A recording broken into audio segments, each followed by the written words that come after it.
بسم الله الرحمن الرحيم والصلاة والسلام على أشرف المرسلين سيدنا محمد وعلى آله وصحبه أجمعين. اللهم علمنا ما ينفعنا وانفعنا بما علمتنا وزدنا علما. اللهم اجعل القرآن ربيع قلوبنا وجلاء همنا وذهاب أحزاننا. اللهم ذكرنا منه ما نسينا وعلمنا منه ما جهلنا وارزقنا تلاوته آناء الليل وأطراف النهار. أما بعد, aujourd'hui nous allons commencer une nouvelle sourate. Il s'agit de sourate At-Takathur.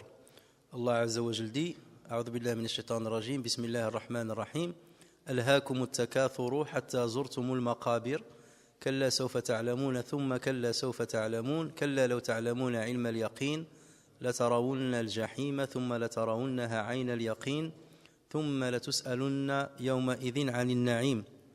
La course aux richesses vous distrait, et là bien entendu je reprends les traductions que vous trouvez, mais on verra au fur et à mesure que les traductions ne reflètent pas exactement le sens des versets.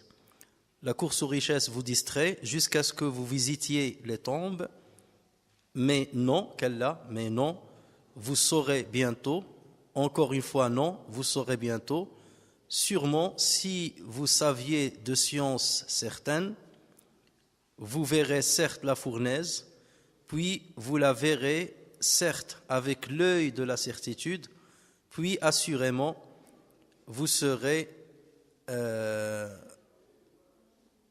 interrogé ce jour-là sur les délices.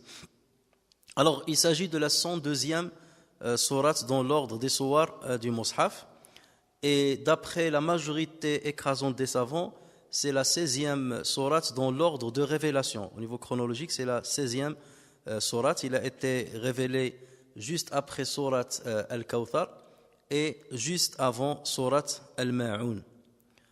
La majorité des savants disent que c'est une sourate mécoise. On verra pourquoi lorsqu'on va voir la raison de révélation. Il y a même certains qui ont rapporté le consensus à ce propos. Certains savants qui ont dit qu'il y a consensus des savants sur le fait qu'elle soit mécoise. C'est le cas de l'imam Ibn Atiyya l'Andalusi. C'est un très grand imam maliki et un grand exégète du Coran qui est mort en l'an 546 de l'Hégire, donc il a vécu en l'an 6 de l'Hégire. Donc lui, il a dit que l'unanimité des savants disent que c'est une sourate qui est mécoise. Néanmoins, quelques savants disent que c'est une sourate qui est médinoise, qui fut révélée à Médine. Et lorsqu'on voit ce sur quoi il se réfère sur deux sources. Il se réfère sur un avis déduit de l'imam al-Bukhari, et on va voir que l'imam al-Bukhari ne le dit pas d'une manière explicite, ça a été déduit de ce qu'a écrit al-Bukhari, et il se base sur un hadith qu'on va citer tout à l'heure. Alors en effet, al-Bukhari rahimahullah rapporte dans son sahih que le prophète sallallahu alayhi wa sallam a dit لو كان لابن آدم واد من ذهب لابتغى إليه ثانية ولو كان له ثاني لابتغى إليه ثالثة selon une autre riwaya ولا يملأ جوف ابن آدم إلا التراب ويتوب الله على من تاب. Si le fils d'Adam possédait une vallée en or, il aurait aimé en posséder une deuxième. Et rien ne remplit le ventre du fils d'Adam si ce n'est la terre. Et Dieu recueille le repentir de celui du repentant, de celui qui veut se repentir. Donc le Bukhari, dans le chapitre de Raqa'iq, ça veut dire les paroles qui adoucissent le cœur, qui attendrissent le cœur. Ils rendent le cœur raqiq, donc ils attendrissent le cœur.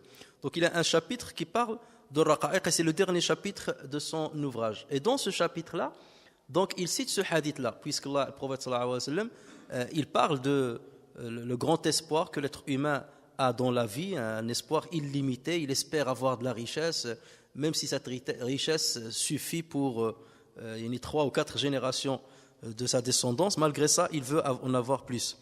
Mais à la fin de ce hadith, l'imam al-Bukhari rahimahullah dit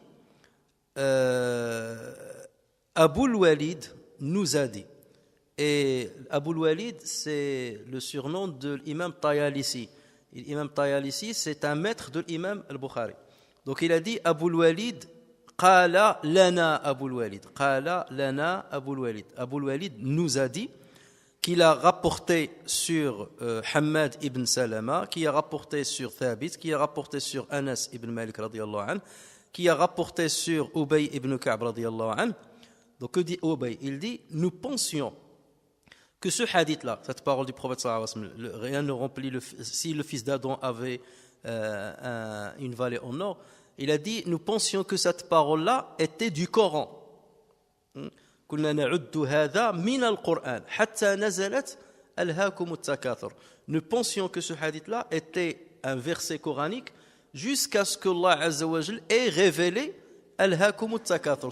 Non, pas sur ألهاكم التكاثر, jusqu'à ce que Allah Azza wa Jal ait révélé ألهاكم التكاثر. Alors, le Bukhari, pourquoi il a ramené ce hadith-là? Donc, c'était un commentaire du hadith qui est cité. Voilà Ubay ibn Ka'b, ce qu'il dit à propos de cette parole du prophète sallallahu alayhi wa sallam, qu'elle était considérée par les compagnons comme du Coran, jusqu'à ce que Al-Hakum Takathur soit descendu. C'est tout ce que dit l'imam al-Bukhari. Donc lui, il ne parle pas de la sourate, il est mécoise ou il est médinoise. Mais les savants ont déduit de ce hadith et du commentaire qu'a fait l'imam al-Bukhari, que l'imam al-Bukhari considère que c'est une sourate médinoise. Pourquoi? Parce que Ubay ibn Ka'b radiyallahu anhu, c'est un Ansari. Il fait partie des Ansarites. Et comme vous le savez, l'Ansar, la majorité d'entre eux se sont convertis après l'immigration du prophète sallallahu alayhi wa sallam, mais surtout Ubay ibn Ka'b. Donc il a dit, comme Ubay ibn Ka'b, lui-même il dit, nous considérions le hadith du prophète sallallahu alayhi wa sallam précité comme étant du Coran jusqu'à ce que Surat Takathur soit révélé. Ça veut dire que cette sourate a été révélée où? À Médine, puisque lui il est médinois, d'accord? Donc c'est comme ça qu'on a déduit que l'imam Bukhari aurait dit ou pense que c'est une sourate qui est médinoise. Donc tous ceux qui sont allés dans le sens que c'est une sourate médinoise se sont basés entre autres sur ce principe-là. Mais on peut apporter une critique à cette déduction. Quelle est la critique qu'on peut apporter à cette déduction? C'est que, d'abord, la première chose, c'est que nous savons très bien qu'au début de la révélation, il se pouvait que les compagnons fassent de l'amalgame ou ne savent pas distinguer une parole du Coran d'une parole du prophète sallallahu alayhi wa sallam. Pourquoi? Parce que c'est nouveau, donc on ne peut pas faire la différence. Et d'ailleurs, c'est pour cela que le prophète sallallahu alayhi wa sallam refusait au départ que les compagnons inscrivent ces ahadiths, ces paroles. Il leur disait, n'écrivez pas, n'inscrivez pas mes paroles. Écrivez le Coran, mais pas mes paroles. Mais plus tard, le prophète sallallahu alayhi wa sallam, on le sait, a autorisé l'inscription, l'écriture des ahadiths. Et plusieurs compagnons, certains ils citent plus d'une cinquantaine, avaient des recueils de la parole du prophète sallallahu alayhi wa sallam. Donc le hadith était déjà recueilli par écrit à l'époque du prophète sallallahu alayhi wa sallam. Mais ceci répond à ceux qui disent que le recueil de hadith n'est venu que plus tard après les compagnons. Non, il y a plus d'une cinquantaine de compagnons sur qui on a rapporté que les hadiths ont été recueillis à leur époque par écrit. Donc, mais au départ, c'est vrai, pour qu'il n'y ait pas d'amalgame, le prophète sallallahu alayhi wa sallam leur disait, n'écrivez que le Coran, n'écrivez pas mes paroles, pour que vous ne fassiez pas l'amalgame. Mais on sait pertinemment qu'avec le temps, les compagnons tous pouvaient faire la distinction entre une parole prophétique et une parole divine.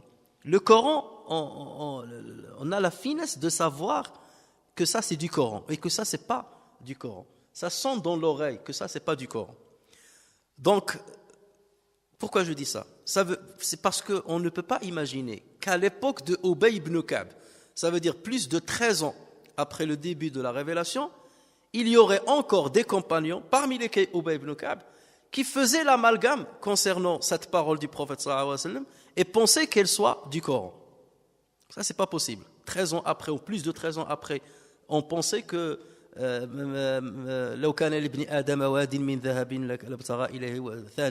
c'est pas possible qu'on aurait pensé jusqu'à cette époque-là que ce hadith-là soit du Coran. Ça, c'est la première chose. La deuxième chose, c'est que Ubay ibn Ka'b, lorsqu'il dit « nous considérions cette parole-là comme du Coran », il parle en tant que quoi? Est-ce qu'il parle en tant qu'un Ansari ou il parle en tant qu'un membre des compagnons du prophète sallallahu alayhi wa sallam?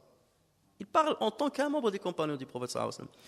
Donc lui, on imagine, les compagnons lorsqu'ils commencent à parler à d'autres, surtout aux successeurs et tout, Comment ils vont parler? Il dit nous les compagnons. Mais ça ne veut pas forcément dire qu'il parle de ce qu'il considérait lui. Dès que le nous, ça englobe lui, mais ça englobe aussi les muhajirin. Et ça englobe les premiers musulmans qui étaient encore à la Mecque. Donc il est fort probable que Ubay ibn Ka'b, lorsqu'il disait nous considérions, ça veut dire les compagnons, les premiers compagnons, considéraient que cette parole du prophète sallallahu alayhi wa sallam était du Coran, jusqu'à ce que Al-Hakum al-Takathur soit descendu. Mais lui, puisqu'il parlait des compagnons, donc le nous, il s'est intégré dedans, mais ça ne veut pas dire que nous, à notre époque, ça ne veut pas dire qu'il en faisait partie. Et ça, on le trouve assez souvent dans la parole des compagnons, lorsqu'il disait nous faisions, nous pensions, à notre époque. Ça ne veut pas dire que l'époque de l'individu qu'il parle, ça veut dire nous, les compagnons, à l'époque des compagnons, même si lui, il n'en faisait pas encore partie. Regardez Aïcha radiyallahu anha, lorsqu'il parle, d'ailleurs le premier hadith de Al-Bukhari, il parle de Bidayat al-Wahi, comment la révélation, comment la première fois que le prophète a commencé à avoir la révélation. Qui raconte ce hadith-là? La manière avec laquelle le prophète recevait la révélation. C'était Aïcha radiyallahu anha. Or, Aïcha radiyallahu anha, elle n'était même pas née lorsque le prophète a reçu pour la première fois le Coran. Donc elle, lorsqu'elle parle, le prophète au départ, il recevait le Coran sous cette forme, elle raconte ce qu'elle a entendu du prophète lui-même ou ce qu'il a entendu des compagnons qui ont vécu avec le prophète à cette époque. Mais lorsqu'elle parlait, elle parlait comme si elle était là, Et donc là, alors qu'il raconte quelque chose qui passait alors qu'elle n'était pas née. D'accord? Donc ça aussi, Ubay ibn Ka'b aurait pu dire, nous, ça veut dire les compagnons, mais je n'étais pas encore compagnon, nous considérions que ce hadith-là était du Coran jusqu'à ce que le Surat At-Takathur soit révélé. Par ailleurs, j'ai trouvé certains, en cherchant là-dessus, j'ai trouvé certains contemporains qui ont commencé à remettre en cause même le commentaire de l'imam al-Bukhari en disant, l'imam al-Bukhari a dit, Abu al-Walid nous a dit, qala lana Abu al-Walid. Et quand est-ce qu'il l'a dit? Il l'a dit comme commentaire à la suite de la citation du hadith authentique que j'ai cité, le fils d'Adam, ainsi de suite. Donc, ces contemporains, ils disent, il faut distinguer entre le fait que le Bukhari dise qala lana et le fait de dire haddathana ou sami'na. Sami'na, nous avons entendu au pluriel, ou j'ai entendu, sami'tu. Ou bien haddathani, il m'a dit. Haddathani, c'est-à-dire il m'a raconté, ou haddathana, il nous a raconté. Mais le Bukhari, parfois, il ne dit pas haddathana, il dit qala lana, au lieu de haddathana, qala lana. Et donc, ces commentateurs, ils disent, peut-être que le Bukhari, lorsqu'il dit qala lana, c'est ce qu'on appelle sirat tad'if. Ça veut dire qu'il n'est pas très sûr de l'authenticité de la chaîne de transmission, ou il a un doute sur l'énoncé, et c'est pour cela qu'il ne considère pas ce hadith comme authentique. Mais pour autant, il l'utilise dans le commentaire d'un autre hadith. Et donc, il considère que lorsque le Bukhari dit qala lana, ça fait partie de l'mu'allaqat. Alors, j'ouvre une grande parenthèse là, parce que notre but c'est d'apprendre, même si on sort d'un peu de sujet. Le mu'allaqat, lorsqu'on parle de l'mu'allaqat de Bukhari, dans le livre de Bukhari, il y a les hadiths. Donc, il cite le hadith, un tel hadith, un tel. Et parfois, il fait des commentaires à ces hadiths. Et lorsqu'il fait les commentaires, parfois, il ne cite pas la chaîne de transmission complète. D'accord? Soit il enlève le premier narrateur, ou le deuxième, ou les deux à la fois, et il cite quelques-uns, soit il dit le prophète a dit. Donc là, les savants, ils disent, lorsque le Bukhari ne cite pas toute la chaîne de transmission, surtout le début, lorsqu'il saute de la chaîne de transmission, le premier et le deuxième narrateur, ça c'est ce qu'on appelle mu'allaq. Et le hadith là, on le considère comme non authentique selon le Bukhari. Parce que le Bukhari, et pas que le Bukhari, la condition sine qua non pour qu'un hadith soit authentique, c'est que la chaîne de transmission doit être continue depuis celui qui va recueillir le hadith jusqu'au prophète sallallahu alayhi wa sallam ou jusqu'au compagnon, au cas où c'est le compagnon qui parle, jusqu'au tabi'i, au cas où c'est le tabi'i qui parle. Dans ce cas, on parle de hadith al-mursal. Vous avez compris? Mais ici, lorsque le Bukhari a sauté, lorsqu'il fait sauter le premier du qui il a entendu le hadith, donc le hadith là n'est pas une chaîne continue. Donc on dit ce hadith là, il est rawahu al-Bukhari mu'allaqan. Le Bukhari l'a cité, l'a rapporté mu'allaqan. Ça ne veut pas dire qu'il est authentique. Il n'a pas l'authenticité des hadiths qu'il a cités. Donc là, c'est accessoirement, il a cité ce hadith là dans un commentaire. Mais son but n'était pas de nous faire part d'un hadith authentique. C'est il commente un autre hadith. Donc certains contemporains considèrent que lorsque le Bukhari a dit Qala lana Abu al-Walid, c'est qu'il a dit, c'est que ça c'est tad'if, c'est que le Bukhari il a un doute sur la chaîne de transmission sur le hadith, et c'est pour ça qu'il n'a pas élevé ce hadith jusqu'à l'authentique. Mais ceci n'est pas forcément vrai, parce que la majorité de ce que j'ai vu, la majorité écrasante des savants disent que lorsque le Bukhari dit Qala lana, un tel nous a dit, c'est exactement comme haddathana, un tel nous a raconté, ou sami'na, nous avons entendu. Donc la chaîne de transmission, elle est continue, elle est liée. Donc le hadith là, dans ce cas-là, il est authentique. Il est authentique. D'accord ? Et ça, c'est la majorité écrasante. Donc c'est que certains contemporains qui commencent à parler de ça, et certains anciens ont parlé aussi dans ce sens-là, notamment l'imam Ibn Hazm, lorsqu'il a voulu remettre en cause notamment un hadith qui a été rapporté sur le Bukhari concernant le ma'azif, concernant l'utilisation des instruments de musique. Il a voulu un petit peu montrer que selon le recueillant du hadith, il était faible. Mais ce n'est pas du tout une manière sur laquelle on peut se baser. Ce qu'on peut dire, pour récapituler, c'est que le Bukhari n'a pas explicitement dit que cette sourate est médinoise. D'autant plus que lorsqu'on voit dans le chapitre de Tafsir, il a un chapitre sur l'exégèse. Il prend chaque sourate et il fait l'exégèse de certains versets importants. Donc, lorsqu'il arrive à Surat Takathur, il n'a pas cité ce hadith. Si le Bukhari pensait que Surat Takathur était médinoise, il aurait ramené ce hadith-là. D'accord ? Il l'aurait ramené. Même sans donner son remarque. Le simple fait qu'il le mette ici, c'est qu'il est en train de nous dire elle est mécoise, elle est médinoise. Mais le fait qu'il a parlé de ce sujet-là, un autre chapitre qui parle de l'attendrissement des cœurs, c'est que son but n'était pas de nous faire part du lieu, ou de l'époque plutôt, de la révélation de cette sourate. D'accord ?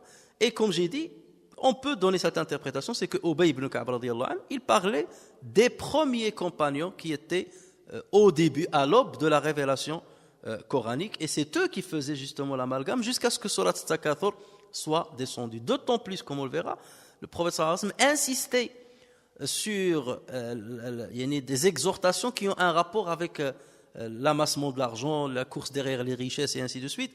Et donc peut-être que ce hadith-là, le prophète sallallahu alayhi wa sallam, il le répétait souvent.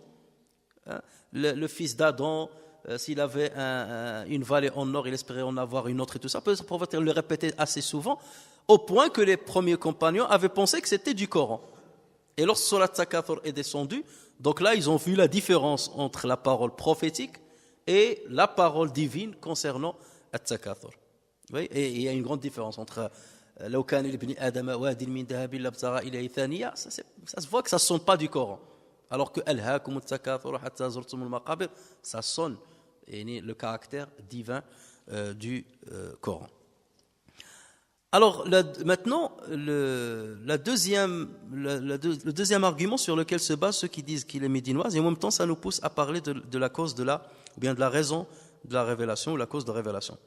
La deuxième preuve, c'est un hadith qui a été rapporté par Ibn Abi Hatim, qui rapporte sur Abi Buraida al-Jurmi, radiyallahu anhu, qu'il a dit « Cette sourate est descendue sur le prophète sallallahu alayhi wa sallam concernant, ou bien suite à un affrontement, suite à une tension, une rivalité qui a éclaté entre deux tribus médinoises. » Et donc là, ce compagnon-là, il précise que c'était deux tribus médinoises, Banu Haritha et Banu al-Harith. Donc ce sont des gens qui ont commencé à se vanter de leur richesse, se vanter de leur clan, jusqu'à ce que, lorsqu'ils ont parlé de tout sur quoi ils se vantent, nous sommes riches, nous sommes ceci, nous sommes cela, nous avons le poète un tel, nous avons le guerrier un tel qui est courageux, tout ça, ils ont dit, maintenant on va aller dans les cimetières pour vanter le mérite de nos ancêtres. Ils sont allés dans les cimetières et ils ont commencé à dire, est-ce que vous avez quelqu'un comme un tel? Et ils s'adressaient à la tombe, ils désignaient la tombe. Est-ce que vous avez quelqu'un comme un tel qui fait partie de notre tribu? Les autres, oui, mais est-ce que vous avez quelqu'un comme un tel qui est enterré ici, qui était ceci, qui était cela? Ils ont commencé à se vanter des morts. Et c'est pour ça qu'ils ont rendu visite au cimetière pour faire ceci. Et c'est pour ça qu'on peut penser que le verset Alhaakum at-takathur hatta, le deuxième verset, hatta zurtumu al-maqabir, jusqu'à ce que vous rendiez visite au cimetière, et pour faire votre vantardise. Donc voilà ce qui a poussé certains à dire que c'est une sourate qui est médinoise, puisque ces deux tribus étaient médinoises. Toutefois, il y a un autre hadith qui montre que cette sourate a été révélée suite à un litige similaire à ce que je viens de citer, mais qui est arrivé entre deux tribus, mais de la Mecque cette fois-ci. Ce qui prouve que la sourate a été révélée à la Mecque. Et d'ailleurs, l'imam al-Wahidi, l'imam al-Baghawi rapporte sur Muqatil ibn Sulayman, c'est un des grands exégètes du Coran, et il fait partie de Tabi'in, il est mort en 150 de l'Hégire. Il rapporte aussi sur Dihya al-Kalbi, qui est un compagnon du prophète sallallahu alayhi wa sallam, de même que l'imam al-Qurtubi rapporte sur ces deux personnes que j'ai citées, le compagnon et Muqatil, ainsi que sur Abdullah ibn Abbas radiyallahu anhuma, que cette sourate fut révélée à cause d'une vantardise qui s'est produite entre deux tribus de Quraysh, à savoir Banu Abdi Manaf et Banu Sahm. Et pareil, ils ont commencé à se vanter de ce qu'ils ont, de leurs richesses, de leurs enfants, ainsi de suite. Et ensuite, ils sont allés dans les cimetières de la Mecque pour se vanter de leur mort. Et c'est comme ça que la sourate a été révélée. Donc c'est pour cela que il est beaucoup plus que probable que cette sourate soit mécoise, d'autant plus qu'elle sonne les caractéristiques des sourates mécoises. Parce que les sourates mécoises, comme on va le voir, elles parlent beaucoup et souvent de ce genre de sujet. Alors maintenant, s'agissant des noms et des titres qui ont été donnés à cette sourate, le titre bien entendu le plus célèbre, celui que nous connaissons tous, c'est sourate At-Takathur. Sourate At-Takathur, qu'on peut traduire par la course aux richesses ou la vantardise par la richesse. Ça aussi, c'est une bonne traduction. Le deuxième titre qui lui a été donné, c'est sourate Alhaakum at-Takathur. Donc dans ce cas, les savants qui lui ont donné ce titre-là, ils ont repris le premier verset. Dans le premier verset, il y a ces deux mots-là, Alhaakum at-Takathur. Ça, c'est un verset. Donc ils ont repris le premier verset. Ce titre a été donné par Abd al-Razzaq al-San'ani, souvent on le cite, qui est le maître de l'imam Ahmed et qui est de Sana'a, du Yémen, qui est mort en 279 de l'Hégire. Ça a été rapporté par Al-Hakim Naysaburi, qui est mort en 405 de l'Hégire, et ça a été rapporté aussi par l'imam As-Suyuti, l'Égyptien qu'on connaît, qui est mort en 911 de l'Hégire. Et d'ailleurs, l'imam Suyuti, que dit-il? Il dit, Ibn Abi Hatim a rapporté que Saïd ibn Hilal, radiyallahu anhu, un compagnon, qu'il a dit, les compagnons du prophète sallallahu alayhi wa sallam intitulaient Surat Al-Haakum at-Takathur Al-Maqbara. Donc il disait, les compagnons du prophète sallallahu alayhi wa sallam intitulaient ou nommaient Surat Al-Haakum at-Takathur. Donc lui-même il a dit Surat Al-Haakum at-Takathur. C'est ça ce qui nous intéresse déjà. Comment il a nommé les compagnons? Al-Maqbara, le cimetière. Ils appelaient cette sourate le cimetière. Et c'est le quatrième titre qu'on donne à cette sourate. D'accord? Sur la base de ce hadith-là. Puisque le compagnon l'appelait Al-Maqbara, le cimetière. C'est la sourate du cimetière, le Maqbara. Le troisième, donc c'est le quatrième, donc il nous reste le troisième. J'ai pas fait dans l'ordre. Le troisième titre qui a été, parce que je suis l'ordre de la célébrité des titres connus. Donc le plus connu c'est Surat Takathur, le deuxième c'est Al-Haakum at-Takathur, le troisième c'est Surat Al-Haakum, en reprenant seulement le premier verbe, le premier mot de cette sourate. Et parmi ceux qui ont donné ce titre-là, Abdullah ibn al-Mubarak rahimahullah, l'imam al-Bukhari lui aussi l'appelle Surat Al-Haakum, ainsi que l'imam ibn Jarir at-Tabari, le grand exégète que nous connaissons et qui est mort en 310 de l'Hégire. Et bien entendu, le quatrième titre qui est moins célèbre, c'est Surat Al-Maqbara. Donc sur la base du hadith que j'ai cité. Alors s'agissant du nombre de versets de cette sourate, il y a 8 versets, et sur ce point-là il n'y a pas de divergence, il y a le consensus des savants sur le fait qu'elle soit composée de 8 versets. Alors d'une manière générale, de quoi parle cette sourate? Allah Azza wa Jal, il fait une réprimande et un blâme sur les gens qui sont préoccupés par la course aux richesses. Par la course aux richesses, laquelle course, qui les distrait de ce qui est nécessaire, les distrait de ce qui est principal, de ce qui est primordial dans la vie. Ils courent derrière les richesses et ils oublient leur rôle dans la vie, ils oublient les priorités derrière lesquelles ils doivent normalement courir, jusqu'à un moment où ils ne peuvent plus reculer en arrière. Et quand est-ce qu'on ne peut plus reculer en arrière? C'est lorsqu'on est dans les cimetières, c'est lorsqu'on est enterré. Ça, c'est une signification. On va voir qu'on peut avoir plusieurs interprétations. Mais ça, c'est une interprétation. Et une fois on est dans les cimetières, ça veut dire qu'on est enterré, on est inhumé. Donc là, on ne peut plus reculer en arrière. Et là, on se rend à l'évidence que ce derrière quoi on courait pendant toute notre vie ne nous sert à rien. Que tout ce que nous avions thésaurisé, tout ce que nous avions rassemblé, ne peut pas nous suivre dans la tombe. On l'a laissé à l'extérieur, derrière nous, et on est rentré nu, vide de tout bien matériel, dans un trou sombre et rétréci. Donc, le message de cette sourate, c'est celui de plusieurs sourates qui ont été révélées à Mecca, à la Mecque. Et on retrouve ce sujet-là qui est très répétitif dans les sourates mécoises. Donc, rappelez-vous d'ailleurs, on a parlé de sourate, la dernière fois on a parlé de sourate al-Humaza, celui qui a rassemblé de l'argent, qui a ramassé ou qui a amassé de l'argent. Il pense que son argent va lui donner l'éternité. Donc vous voyez, il y a toujours cette réprimande contre ceux qui amassent l'argent et qui ont un mauvais rapport avec la richesse. On le trouve dans sourate Al-Alaq, lorsqu'Allah Azza wa Jalla dit Kalla innal insana la yatgha an ra'ahu staghna. Certes, l'homme devient rebelle dès qu'il estime qu'il peut se suffire par lui-même, par sa richesse. Donc toujours la question de la richesse qui revient, la richesse qui pousse son propriétaire à penser qu'il peut se tourner de Dieu, qu'il n'a pas besoin de Dieu, ou que ça y est, il est complètement protégé de tous les aléas de la vie.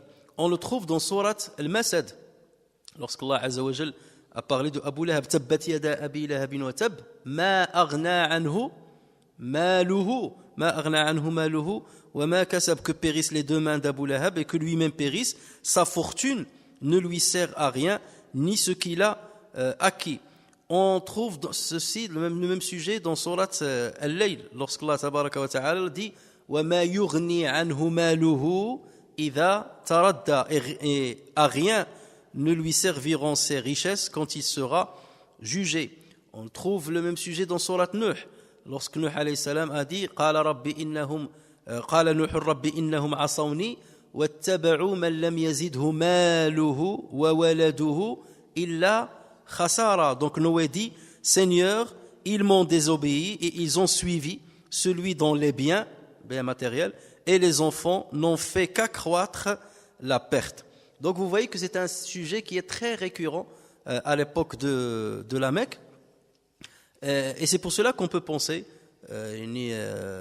qu'il est fort probable que cette sourate soit révélée à la Mecque et non pas à Médine, puisque à Médine le message s'adressait beaucoup plus aux hypocrites et aux musulmans, et les musulmans ont compris quel est le lien qu'ils doivent avoir avec l'argent, puisque, comme on a dit assez souvent, il y avait parmi les musulmans des fortunés, mais qui savaient utiliser leur fortune dans le bon sens, et leur fortune jamais ne les a détournés du chemin d'Allah Azza wa Jalla, et jamais il ne les a égarés de leur mission en tant qu'être humain et en tant que croyant.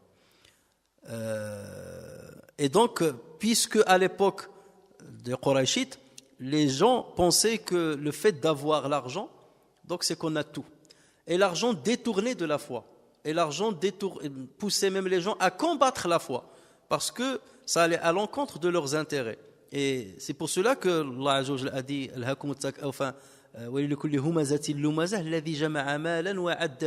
c'est la richesse de ce genre de personnes qui les ont poussés à se moquer des musulmans et à faire obstacle à la diffusion et à la propagation de la religion musulmane. Donc, le Coran est venu justement pour rétablir certaines vérités à ce niveau-là et pour montrer que le sens de la vie ne se résume pas à la thésaurisation de l'argent, à avoir les richesses, à se vanter d'avoir beaucoup d'enfants, d'avoir beaucoup de biens, d'appartenir au meilleur clan, le clan le plus riche, le clan le plus courageux, le clan le plus fort. Donc Allah Azza wa Jal voulait déjà rétablir les repères qui permettent aux gens de voir les priorités de leur vie.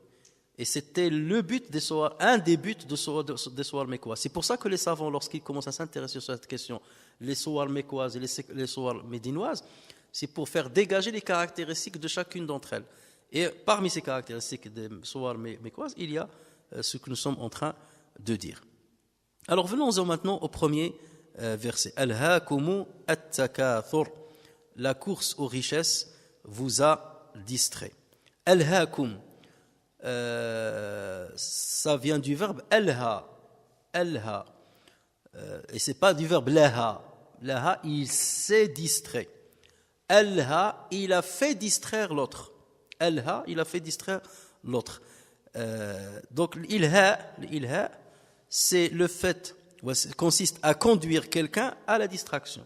Ilha, alhahu, ça veut dire il l'a conduit vers la distraction, vers lahu. La distraction, c'est ce qu'on appelle al-lahu. Et c'est quoi al-lahu? La distraction, c'est le fait de réaliser et de répondre à l'appel de l'hawa. Al-lahu, c'est le fait de répondre et de réaliser l'appel de l'hawa. Et l'hawa, c'est quoi? C'est la passion. Ta passion, tes instincts, tu réponds à leur appel. L'instinct ou la passion, c'est ce qu'on appelle al-hawa. Et l'lahu, c'est le fait de répondre à l'instinct. Par exemple, l'enfant, par exemple, il aime jouer. D'accord? Il aime toujours jouer. Donc ça, on l'appelle lahu. C'est une distraction. Mais lorsqu'il s'agit des enfants, on parle plus de la'ib. C'est plus éloquent que lahu. Pourquoi? Parce que lahu, ça veut toujours dire distraire quelqu'un de quelque chose. Lahu, c'est distraire quelqu'un de quelque chose. L'enfant, la'ib, c'est l'enfant, c'est nécessaire. Jouer pour un enfant, c'est quelque chose qui est nécessaire. Et il ne va pas le distraire, sauf s'il est exagéré, il ne le distrait pas de l'important. Parce que le jeu est un objectif aussi chez l'enfant. Il faut qu'il joue. D'accord? Et c'est pour ça que dans plusieurs versets, Allah Azza wa Jalla dit Innamal hayatud dunya la'ibun wa lahu. La vie d'ici-bas est un jeu et une distraction. C'est un jeu lorsqu'on est enfant. D'accord? Et lorsqu'on grandit, ça devient une distraction par rapport à l'essentiel. Mais il y a des passages où Allah Azza wa Jalla commence par lahwun wa la'ibun. Il commence par lahu et ensuite la'ib. Et ça, on verra quelle est la sagesse derrière ça lorsqu'on abordera un verset qui va dans ce sens-là. Alors, en étymologie arabe, on dit Al-hani fulanun an kada. Al-hani fulanun an kada. Un tel m'a distrait de telle chose. Un tel m'a distrait de telle chose veut dire qu'il m'a fait oublier une chose importante. Il m'a fait oublier une chose importante. Par exemple, lorsqu'on parle de ce jeu de sahu, d'accord? C'est la prosternation, là on l'a traduit par la distraction, saha. Parce que j'ai pensé à quelque chose et cette pensée-là m'a distrait de l'essentiel, qui est celui de se concentrer sur ce que je suis en train de faire comme geste et comme parole dans la prière.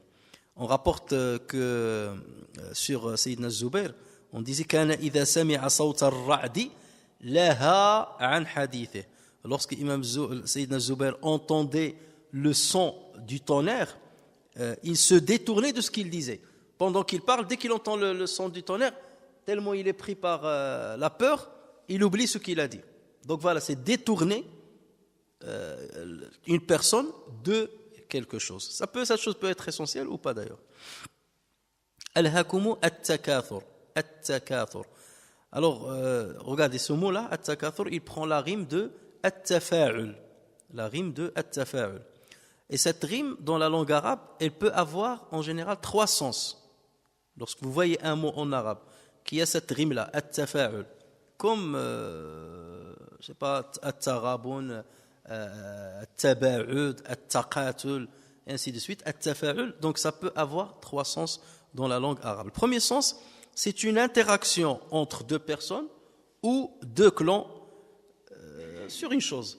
Par exemple, lorsque je dis at-taqatul, c'est le fait de se combattre, deux clans qui se combattent, ou bien deux personnes qui se combattent. On parle de at-taqatul, donc une interaction entre deux personnes ou deux clans. Ça, c'est la première signification, le premier sens. Le deuxième sens, c'est fournir un effort important pour accomplir un acte. Et cet acte-là, tu ne peux pas l'accomplir si tu ne fournis pas un effort important. Il faut que cet effort dépasse un certain seuil pour utiliser cette rime-là. C'est ce qu'on appelle en arabe takalluful fi'l. Fournir un effort pour faire un acte. C'est comme lorsqu'on dit at-taraful. Taraful, c'est lorsque quelqu'un te fait du mal, par exemple. Et toi, tu dis tarafaltu an. Ça veut dire quoi taraful? Ça veut dire je fournis un effort pour ne pas prendre en considération ce qu'il m'a dit ou ce qu'il m'a fait. Et ce qu'il m'a fait est tellement abject que normalement, je dois le prendre en compte, je ne dois pas l'oublier. Mais moi, je fais un effort pour ne pas me prendre la tête avec lui, pour ne pas lui en parler ou là, pour ne pas s'en rappeler. D'accord? Donc là, c'est un effort que je fournis. C'est pour ça qu'on va parler dans ce cas de at-taraful. Enfin, l'exemple, c'est l'utilisation de at-taraful. Et taraful ne se fait pas forcément entre deux clans ou deux personnes. Et le troisième sens, c'est l'acte lui-même pour lequel on a fait l'effort. L'acte lui-même pour lequel on a fait l'effort. Par exemple, lorsque tu dis at-taba'ud, un homme va dire à sa femme on va s'éloigner un certain temps entre nous. C'est pas facile de s'éloigner. D'accord? Mais l'acte lui-même, on va s'éloigner, on va fournir un effort pour s'éloigner. Donc l'acte lui-même de l'éloignement, on va dire at-taba'ud. Donc vous voyez que c'est un acte qui a été fait après un effort. Donc ça, c'est les trois sens qu'on peut donner aux mots qui ont cette rime, at-tafa'ul. Alors dans le cas qui nous intéresse, at-takathur, donc dans quel cas ça va se situer? Ça va se situer dans les deux premiers cas, dans les deux premiers sens. Et là, maintenant, donc, ça va nous pousser. Et c'est ça, comment normalement le fait. Pourquoi on dit qu'il faut maîtriser l'arabe pour faire l'exégèse? Parce que lorsque tu connais ces règles-là, en général dans l'arabe, tu vas dire, bon, takathur, dans quelle situation il va se poser? Et tout de suite, tu vas dire, est-ce que ça rentre dans le premier sens? Oui. Ça rentre dans le deuxième sens? Oui. Est-ce que ça rentre dans le troisième sens? Non. Donc, dans ce cas, on va dire qu'il rentre dans les deux premiers sens. Et tu ne vas pas te contenter d'une seule signification, comme on le fait lorsqu'on fait la traduction. Donc maintenant, si on parle du premier sens, le premier sens, c'est une interaction entre deux personnes. Dans ce cas, ça veut dire quoi, takathur? Takathur, ça veut dire, donc forcément, ça va engager deux personnes ou deux clans. Et c'est le cas, ça répond à la cause de la révélation, c'est ce qui était passé entre les deux clans dont on a parlé, les deux tribus. Donc vous avez deux tribus, deux clans qui ont commencé chacun à vanter les richesses qu'il a, les différentes richesses qu'il a, que ce soit des richesses matérielles, humaine, morale ou autre. Donc il y a une interaction entre les deux. Nous sommes ceci, cela, j'ai ceci, cela, et l'autre qui va dire mais moi j'ai plus que toi, j'ai ça. Donc voici une interaction entre les deux. Donc ça c'est un premier sens, c'est le premier sens qu'on peut donner à ce verset.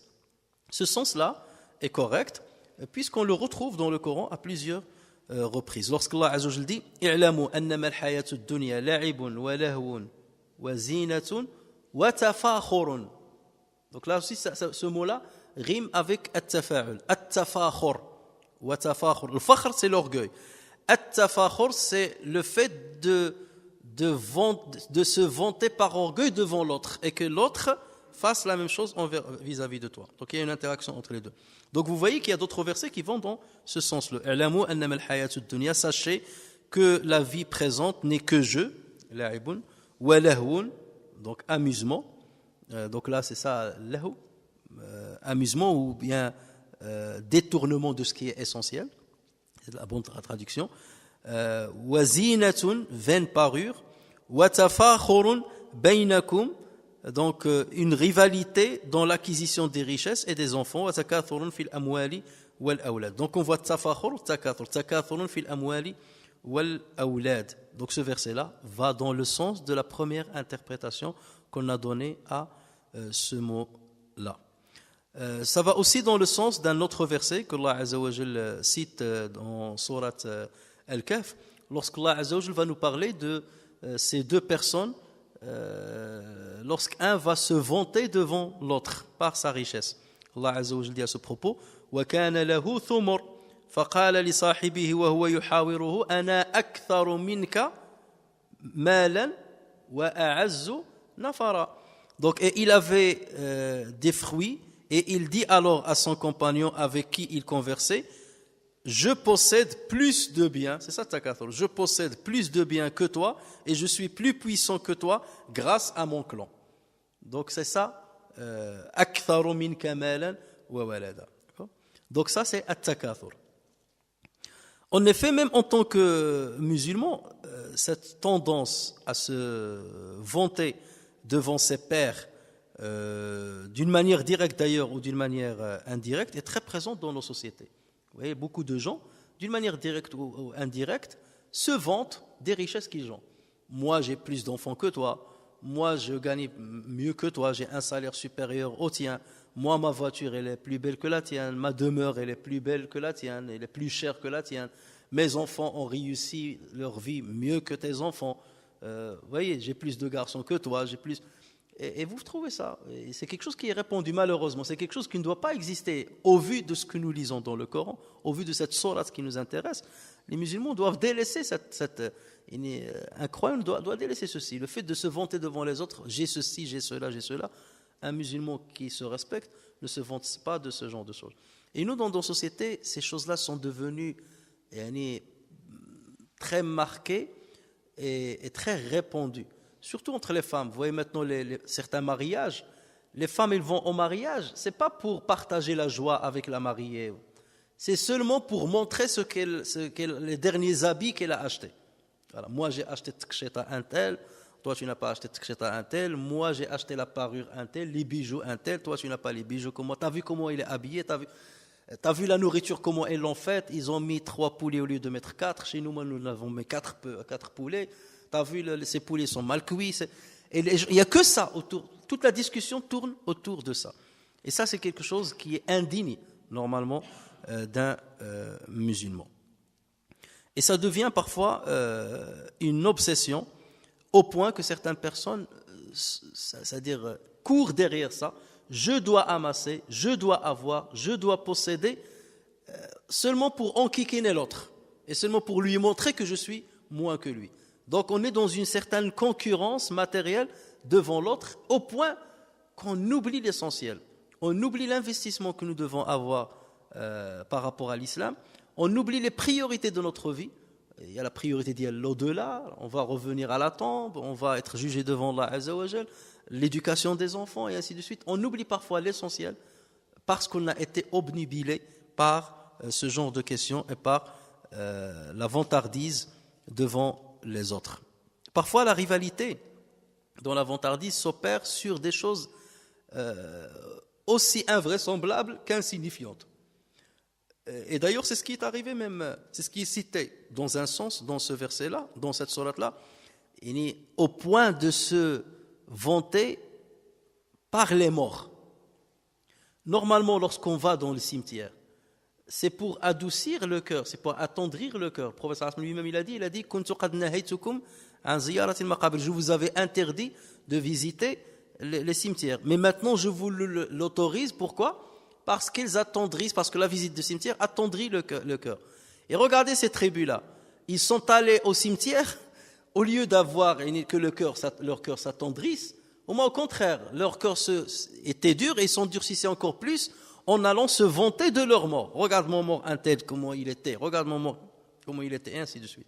Et nous, ça nous arrive même aujourd'hui, lorsqu'on construit les temples d'une certaine manière, le marbre, certaines inscriptions dorées. Il y a des gens qui payent énormément d'argent, rien que pour la pierre tombale, pour le marbre par lequel il va construire. Alors que normalement, une fois on est à cette étape-là, on ne pense plus à ces questions-là, puisque ce qui compte, c'est les œuvres qu'on a ramenées avec soi une fois qu'on est dans ce trou-là. Et donc, c'est comme ça qu'on peut comprendre le deuxième verset. Dans le sens que je viens de citer, on peut comprendre le deuxième verset. Allah Azza wa Jalla est en train de parler de ces gens-là et de les blâmer, qui ont commencé à se vanter par leur richesse, au point de commencer à se vanter par des choses qui ont disparu, à savoir leurs morts qui sont enterrés dans les cimetières. jusqu'à aller visiter les cimetières pour en parler. Donc c'est comme ça qu'on peut comprendre aussi le deuxième verset. Maintenant, si on prend le deuxième sens du premier verset. Le deuxième sens, c'est fournir, on a dit, c'est fournir l'effort, fournir l'effort pour parvenir à quelque chose à laquelle on ne parvient pas facilement. Donc dans ce cas, at-takathur, ça devient quoi? C'est fournir l'effort pour avoir le kathra, pour avoir le plus. Le plus de quoi? Le Coran ne le dit pas.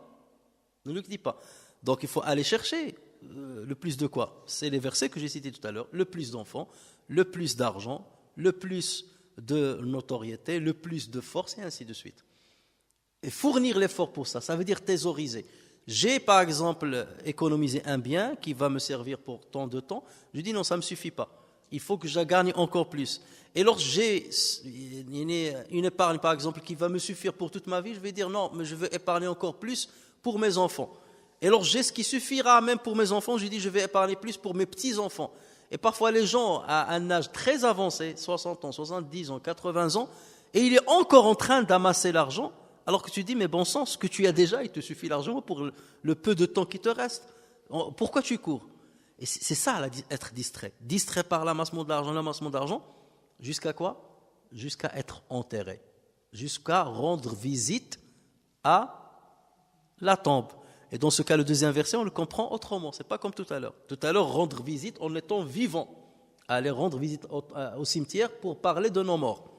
Alors que là, ça parle de nous-mêmes. On court derrière la richesse jusqu'à ce que la mort vienne mettre un terme à notre course. Et dans ce cas, on se retrouve dans la tombe. Vous allez me dire, oui, mais dans ce cas, pourquoi Dieu a dit « zortum » visiter? On reviendra à la signification de visiter dans cette sourate. Pourquoi Allah Azza wa Jalla a dit visiter? Il n'a pas dit enterrer, jusqu'à ce que vous étiez enterrés dans les cimetières. On verra ça peut-être, Inch'Allah, la prochaine fois. Alors maintenant, la question qu'on peut se poser, c'est de quoi la course aux richesses a-t-elle détourné ces gens? Parce qu'on a dit, Elha, c'est détourner quelqu'un d'une chose. Donc, Allah Azza wa Jalla ici n'a pas cité de quoi la course aux richesses a détourné ces gens-là. Voilà. Est-ce que ça a été cité explicitement? Non, ça n'a pas été cité explicitement dans le verset. Mais on peut le déduire en voyant ce qui précède ce verset-là et ce qui vient après ce verset-là. Alors, ce qui précède ce verset-là, c'est quoi? De la sourate. Il n'y a rien, c'est le premier verset. Al-Hakum al-Takathur. Il n'y a rien avant. Il n'y a que Bismillah ar-Rahman ar-Rahim.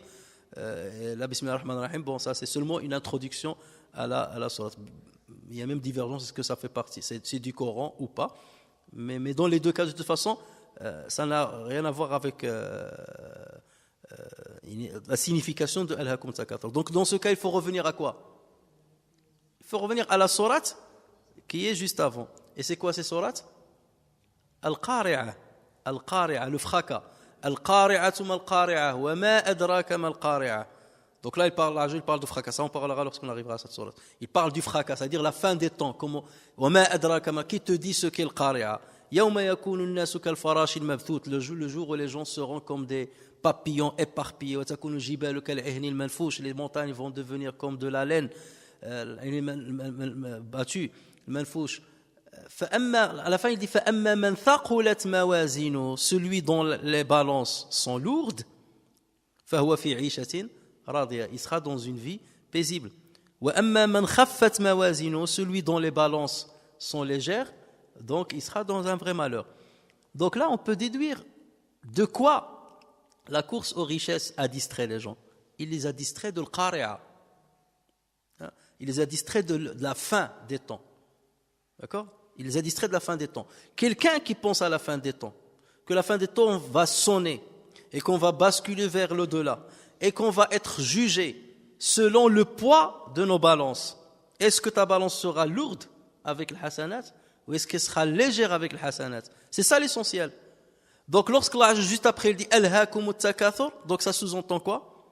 Il vous a distrait, Takathur vous a distrait de ce que j'ai cité dans Surat al-Qari'a. Il vous a distrait de l'Qari'a, de la réalité de l'Qari'a, d'accord, et de la peur qu'elle engendrera, et il vous a distrait du remplissage de vos balances. D'accord? Donc vous voyez là qu'il y a un lien entre la sourate qui précède et la sourate de At-Takathur.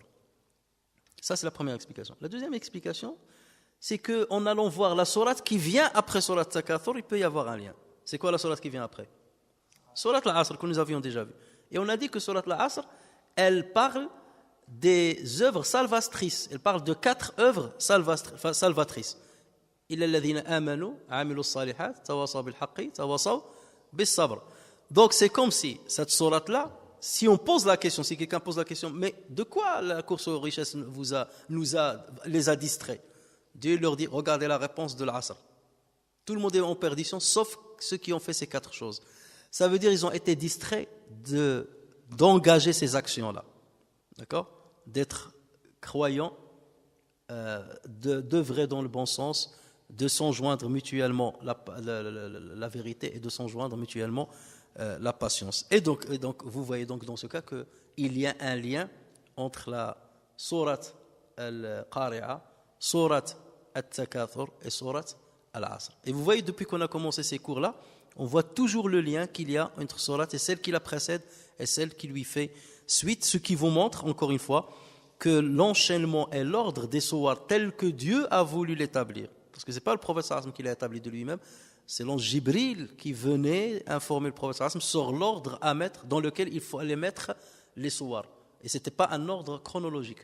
Dès qu'il y a une logique dans cet ordre-là, et c'est pour ça que certains disent le Coran, c'est comme une chaîne avec plusieurs mailles. Et toutes les sourates, c'est comme si c'était une seule sourate, qui a une logique. Et toute cette sourate-là, c'est comme si c'était un verset. Et tout ce verset-là, c'est comme si c'était un seul mot. Il y a un lien solide entre les versets qui se suivent et entre les sourates qui se suivent. Et il y a une logique respectée dans cette succession. Comme on peut, la troisième signification, c'est que la course aux richesses détourne les gens du cimetière, de la réalité de la mort, puisque le cimetière, c'est la symbolique de la mort.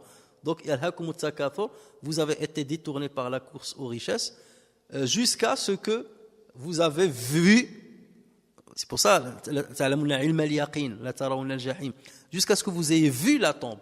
Dans ce cas, vous vous êtes rendu compte que c'était ça l'essentiel, mais maintenant c'est trop tard. Alors, le premier verset nous montre que le fait de se vanter des richesses est réprimé par l'islam. Mais lorsqu'on se vante de certaines choses qui sont louables, le problème ne se pose pas. Lorsqu'on se vante du bienfait qu'Allah Azza wa Jal nous a donné, mais on ne se vante pas dans le sens de s'enorgueillir ou bien de montrer ta supériorité aux autres, lorsque tu te vantes dans le sens de décliner et de faire part du bienfait qu'Allah Azza wa Jal t'a donné et de désigner le bienfaiteur pour conseiller ce que tu as devant toi. Parfois, tu as besoin de conseiller certaines personnes qui ne veulent pas voir certaines exhortations, donc tu donnes l'exemple de ton propre exemple. Bah, regarde, moi, j'étais ceci, et Allah Azza wa Jal m'a facilité ça, et ça, et ça, et ça, et ça, louange à lui. Donc c'est pour encourager la personne à suivre ton chemin. Si c'est dans ce sens-là, ça ne pose pas de problème. Et d'ailleurs, c'est le sens du verset dans lequel Allah Azza wa Jal dit « Wa amma bi ni'mati rabbika fahaddith » Quant au bienfait de ton Seigneur, proclame-le. Et on verra ça lorsqu'on arrivera à ce verset-là. Donc le fait de proclamer les bienfaits d'Allah Azza wa Jal, ce n'est pas une manière de s'en vanter dans le sens péjoratif du terme. Par ailleurs, le vocable al-hakum peut être compris dans le sens d'une réprimande ou d'un blâme. On dit un blâme ou une blâme? Un blâme. Ou un blâme interrogatif. Interrogatif, c'est lorsque tu viens par exemple chez quelqu'un, tu veux le blâmer et tu lui poses la question. D'accord? Par exemple, ton enfant, tu lui as dit de ne pas manger une pomme. Et tu as vu qu'il a mangé la pomme. Tu peux, de deux manières dire, tu viens, tu lui dis, tu as mangé la pomme. Tu as mangé la pomme. Et tu peux venir lui dire, tu as mangé la pomme. Donc là, c'est dans le sens de la réprimande. Lorsqu'on posera la question à la fille qui a été enterrée, la fille qui a été enterrée vivante, quel est le péché que tu as commis pour qu'on te tue? Ça, c'est une question. Mais par cette question-là, on est en train de réprimander qui? Celui qui l'a tué. Donc là, c'est un style qui s'utilise dans le Coran. Le fait de, c'est une forme interrogative, c'est une réprimande sous une forme interrogative. Dans ce cas, al-hakum ne devient pas une information. Ce n'est pas une information que de Dieu, c'est une interrogation que fait Dieu.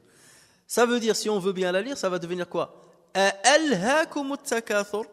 On rajoute un hamza, le hamza de questionnement, de l'interrogation. Al-hakum at-takathur hatta zartum al-maqabir. Vos richesses vous ont-elles détourné jusqu'à ce que vous rendiez visite au cimetière? Et cette question-là, si on l'imagine comme ça, elle va être posée à qui? À ces gens-là quand? Le jour du jugement. D'accord? Allah Azza wa Jalla est en train de leur dire maintenant, vos richesses vous ont détourné de ça? Ben vous verrez après. Et surtout que ce style-là, le fait d'avoir deux hamzat ou une seule, on le trouve dans les lectures coraniques. Par exemple, lorsque Allah Azza wa Jalla dit قالوا أإذا كنا عظاما ورفاتا أإنا لمبعوثون. أإنا, lorsque nous allons devenir, lorsque nous serons ossements et poussière, serons-nous ressuscités? أإذا كنا ترابا أإنا لمبعوثون. Serons-nous ressuscités? Dans certaines lectures, أإذا كنا ترابا وعظاما Inna la mab'uthun. C'est pas, on enlève le hamza, le premier hamza. Inna la mab'uthun. Mais le sens c'est inna la mab'uthun. D'accord? Lorsque nous serons ossements et poussière, nous serons ressuscités. C'est pas ça. Nous serons ressuscités. Non. Allons-nous être ressuscités? Mais dans la lecture, on lit inna la mab'uthun et on enlève le premier hamza. Donc si on va avec cette logique-là, c'est que al-hakumu, son origine, c'est al-hakumu, une réprimande et un blâme interrogatif. Mais les deux hamzat se sont fusionnés, c'est devenu al-hakumu takathur. Donc vous voyez les différents sens qu'on peut donner à un seul mot. Et encore une fois, regardez la richesse de la parole d'Allah Azza wa Jalla. Alors, maintenant pour terminer, quels sont les bienfaits, réellement, normalement, logiquement, quels sont les bienfaits qui doivent rendre l'homme heureux? Ce n'est pas forcément ce qu'on est en train de voir, mais d'une manière générale, les bienfaits qui rendent l'homme heureux. En fait, il y a trois catégories de bienfaits qui rendent une personne heureuse. La première catégorie, c'est ce qui concerne la personne dans son entité morale. Ça, c'est la première catégorie. La deuxième catégorie, ce sont les bienfaits qui concernent la personne au niveau de son physique. Et la troisième catégorie, ce sont les bienfaits qui concernent l'extérieur de la personne, ni son corps, ni sa moralité. Alors, concernant la première catégorie, qui concerne la personne dans sa dimension morale, c'est quoi? C'est la connaissance et c'est l'éthique. La moralité, la connaissance et l'éthique. C'est ça qui rend heureux. Mais encore faut-il le savoir. Vous voyez des gens parfois qui lisent beaucoup, qui apprennent beaucoup, qui fournissent l'effort, il reste des heures et des heures à apprendre. Et tu dis, mais pourquoi il est en train de souffrir pour lire et tout ça? Moi, je me rappelle, lorsque j'étais petit, mon père, il passait des heures et des heures à lire. Et ma mère, elle lui dit, mais tu es en train de crever tes yeux, tu es en train de perdre ton temps et qu'est-ce que ça va te ramener? Ton salaire, il est toujours le même, tu as toujours le même poste et ça ne va pas nous enrichir. Vous voyez? Et parfois, beaucoup de gens disent ça. Mais on ne peut pas comprendre ceci que lorsqu'on est dans la situation de cette personne. C'est que la personne qui apprend de la connaissance, il est dans un plaisir extraordinaire. Le plaisir de la connaissance, le plaisir du savoir, c'est un plaisir inégalable. Connaître la vie, connaître la création de Dieu, connaître Dieu. Tout ça, ça doit normalement, toute connaissance qui te mène à la connaissance de Dieu, ça fournit un plaisir extraordinaire. Mais beaucoup passent à côté de ce plaisir, ne se rendent pas compte de ce plaisir. Ils ignorent à la base qu'il y a du plaisir dedans. Ils te disent, pour moi, qu'est-ce que ça va me procurer de prendre un livre, de participer à un cours ou d'apprendre quelque chose? Ça ne me procure rien. C'est normal parce qu'il n'a jamais essayé. Et il n'a pas le courage d'essayer. Et peut-être il n'a pas la persévérance pour essayer. Et s'il avait essayé, qu'il a persévéré, là, il goûtera. C'est exactement la même chose qu'on dit lorsqu'on voit quelqu'un se réveiller à 6 heures du matin, il pleut, il neige, il est en train de courir avec la bave qui descend. Et on dit, mais pourquoi il court comme ça, il est en train, alors que moi je dors tranquille. Mais va lui demander le plaisir qu'il a, les endorphines que son cerveau va sécréter et qui va lui procurer un apaisement extraordinaire. Tu ne le ressentiras pas. Ben, c'est exactement pareil. La connaissance permet au cerveau de sécréter, physiologiquement là je vous parle, des endorphines qui donnent un apaisement et un plaisir à la personne. Il en est de même pour la moralité. Ça donne un plaisir. Lorsque tu es sur une bonne moralité, tu es quelqu'un de patient, tu es quelqu'un de magnanime, tu es quelqu'un de généreux, tu trouves des gens, il invite des gens et il les invite chez lui et il dépense pour eux, il prépare le mchoui, il prépare le maqli, il prépare ceci, et toi tu te dis mais il est en train de gaspiller son argent. Mais lui, il te dit, j'ai un plaisir à être généreux, à accueillir les gens, à dépenser pour eux, à ce qu'ils mangent avec moi et tout. Ça lui procure un plaisir. Ou le radin, jamais il va comprendre ça. Un plaisir à dépenser de l'argent, c'est pas possible. C'est un fou. Mais voilà, parce qu'il n'a jamais essayé, il ne pourra pas savoir. Dieu ne l'a pas guidé pour déguster la joie d'être généreux, la joie de la bonne moralité. Et normalement, quelqu'un qui est sur le droit chemin, qui commence à connaître Dieu, qui connaît sa religion, qui adopte une belle éthique, il a une joie à l'intérieur. Je suis content. قل بفضل الله وبرحمته فبذلك فليفرحوا هو خير مما يجمعون. Dit c'est par la grâce de Dieu et c'est par sa miséricorde qu'il faut être heureux. Ceci est mieux que ce qu'ils amassent. Ça procure une joie meilleure que celle que te procure la richesse et la fortune. La deuxième catégorie, donc on a dit, c'est les bienfaits qui sont liés au corps, pas à la moralité ni à la connaissance, c'est au corps. Bien entendu, là, on trouve quoi? On trouve la santé et on trouve la beauté. La santé, donc tu jouis d'une bonne santé, ou la beauté, il est relatif. Certains voient la beauté, c'est le fait d'avoir les biceps bien striés ou les pectoraux, quand tu dis regarde, il reste devant il lève 2 kilos de ciment par-ci par-là, il vient devant le miroir, il commence à voir et tout ça, il est content d'avoir 2 cerveaux ici et un muscle là. C'était l'inverse qu'il devait avoir. Donc ça c'est la deuxième catégorie. Ou une femme, elle est contente de sa beauté, elle est devant le miroir et elle dit Allahumma salli ala nabi, regarde comment je suis. Ça c'est quelque chose qui procure bien entendu un contentement et une joie. Et bien entendu, la troisième catégorie, ce sont les bienfaits qui sont externes à la personne. Externe à la personne, c'est l'argent. L'argent, il est extérieur à la personne. Il n'est pas lié. C'est un moyen. Il est extérieur à la personne. C'est la même chose que la notoriété. La notoriété, il est extérieur à la personne. C'est la même chose que les liens familiaux ou les liens d'amitié ou les liens de fraternité. Ce sont des choses qui sont externes à la personne. Donc voici les 3 catégories des bienfaits que peut avoir une personne. Le problème réside en quoi? Réside dans la considération de l'importance de ces 3 catégories. C'est ce qui va différer entre un croyant et un non-croyant.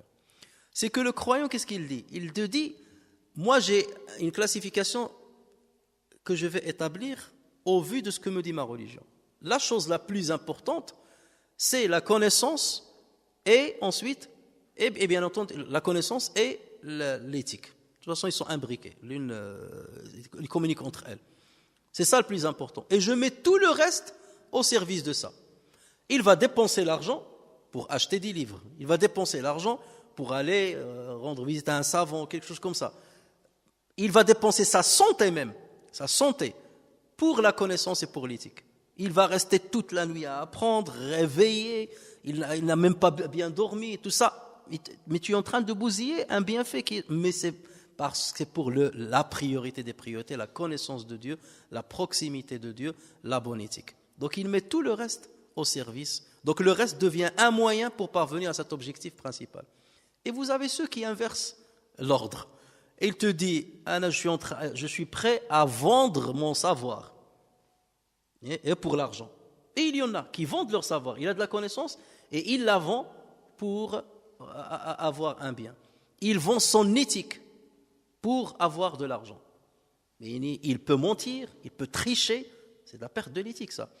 Il vole, il triche, et il manigance des choses et tout pour avoir de l'argent.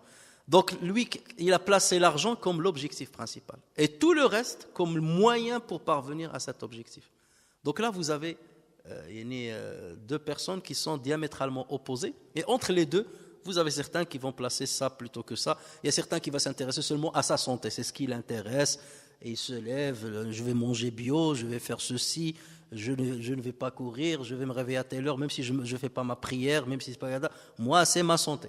Ou je dois manger kada, ou manger les protéines, ou kada wadi, au dépend de certaines choses qui peuvent être morales, ou de certaines choses qui ont un rapport avec la connaissance. Donc, c'est pour ça que je vous ai dit, cette sourate-là et les sourates qui lui sont similaires, elles sont en train de nous placer l'échelle des priorités chez nous. L'échelle des priorités relatives aux bienfaits divins. Et Allah Azza wa Jalla est en train de leur dire, voilà, takathur, n'est qu'un moyen pour parvenir à un objectif principal. Donc mettez vos objectifs au départ. Huma, non, c'est l'inverse qu'il faisait. Il considérait tout un moyen de dire, bon, j'ai ceci, j'ai cela. Et en général, celui que tu vois dans cette posture-là, qui est en train de se vanter de ce qu'il a, ainsi de suite, c'est qu'il a un complexe d'infériorité. C'est qu'en lui-même, il se voit dévalorisé. En lui-même, il voit qu'il n'a pas d'importance. Donc il faut qu'aux yeux des autres, il se donne de l'importance. Et cette importance, il va se la donner soit par la richesse. Vous voyez combien je suis riche, vous voyez combien je suis musclé, vous voyez combien ma femme, comment elle est, vous voyez ma voiture, comment elle est, vous voyez que... Et il essaie quelque part de camoufler la sensation d'infériorité qu'il ressent en lui-même. Alors que quelqu'un qui a confiance en lui, qui a de la connaissance, c'est pour ça malheureusement, vous voyez parfois les savants et ainsi de suite, même je ne parle pas forcément des musulmans, ils ne s'occupent pas d'eux-mêmes, les cheveux en pétard, ou une barbe comme ça, ou là tu dis que c'est un artiste. D'ailleurs, je n'ai jamais compris pourquoi les artistes ils ont toujours des grandes barbes, des cheveux n'importe comment, et tu dis c'est un artiste. Je suis occupé par d'autres choses. Non, l'islam, alhamdoulilah, il nous met de l'ordre partout. Tu mets l'ordre, tout ça, mais il ne faut jamais oublier ça. Lorsque le professeur a vu quelqu'un qui avait les cheveux non coiffés, il lui a dit, t'as pas un peu d'huile pour un peu peigner tes cheveux et tout ça. Celui-là n'a pas d'argent pour... Dieu aime qu'il voit son bienfait sur les personnes, au niveau de leur habillement et tout ça. Mais l'habillement ne doit pas être un moyen de vantardise devant les autres. Je m'habille mieux que toi, non. Tu le fais pour toi, tu le fais pour montrer le bienfait qu'Allah Azza wa Jal t'a donné. Et d'ailleurs, lorsqu'Allah Azza wa Jal parle de ce qu'il nous a apprêté dans le paradis, l'habillement, le bon goût, la dégustation et tout ça, c'est pour les gens qui ont cette finesse sur terre. Mais vous avez des gens qui n'ont pas cette finesse-là. Tu lui parles de l'harir et tout ça. Tu me parles de l'harir. Tu lui dis dans le paradis il y a l'harir. Tu dis ça ne m'intéresse pas. Là, je m'habille toujours avec le khish. Ici. Tu ne peux pas l'attirer avec ça. Tu lui parles des fruits et ainsi de suite. Tu dis je ne mange pas de fruits ici déjà sur terre. Donc plus tu es raffiné sur terre, plus le paradis va t'attirer. Plus le paradis va t'attirer. Et moins tu es raffiné sur terre, moins tu vas être attiré par certains versets qui parlent de certaines attractions du paradis. Vous voyez ? Et c'est pour cela que l'islam veut que les musulmans soient raffinés, parce que d'autres messages vont les concerner s'ils ont ce raffinement dans leur manière de percevoir les priorités de leur vie et de leur vie tout court. Donc on va s'arrêter là aujourd'hui, Inch'Allah, et la semaine prochaine, on va essayer de terminer le restant de cette sourate. سبحانك اللهم وبحمدك نشهد أن لا إله إلا أنت نستغفرك ونتوب إليك عملنا سوءا وظلمنا أنفسنا فاغفر لنا فإنه لا يغفر الذنوب إلا أنت سبحان ربك رب العزة عما يصفون وسلام على المرسلين والحمد لله رب العالمين.